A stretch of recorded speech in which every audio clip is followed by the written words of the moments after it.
for those who have stuck it out, it's going to be a big reward here for the next few years anyway. For over 50 years, Cassian Farms has grown and developed into a mixed farm operation of cow, calf, and grain. The journey hasn't been easy after Kevin took over the farm 25 years ago. It has almost been 9 years since BSE, also commonly known as mad cow disease, struck Albertans in 2003, right after the languishing drought the year before. Borders were closed off to Canadians, which backed cattle up and deflated feeder cattle prices.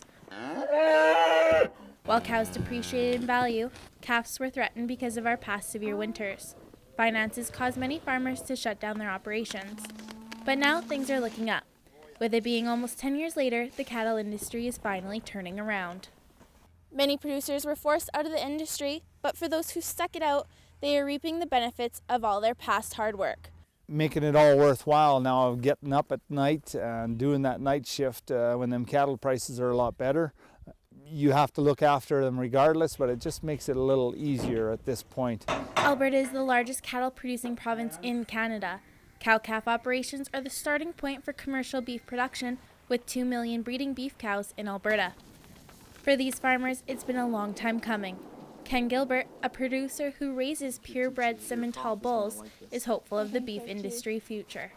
There's not too many other careers where you're going to work almost a decade with almost no profit. So things are looking a lot better now, and we really hope that they stay that way.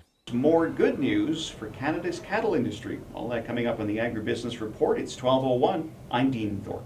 For the past 6 years, Thorpe has been hosting the daily Agri Report. Lately, he has been giving listening farmers news that sounds like music to their ears. Certainly is the resilience of the industry. I mean, you tell somebody in any industry that for the next 9 years, your markets are all closed. You're not going to be able to sell your product. A lot of people would run for the hills when they heard something like that. But the cattle industry hung in there, and now they're seeing better times, probably better prices than what they saw even before the BSE crisis began.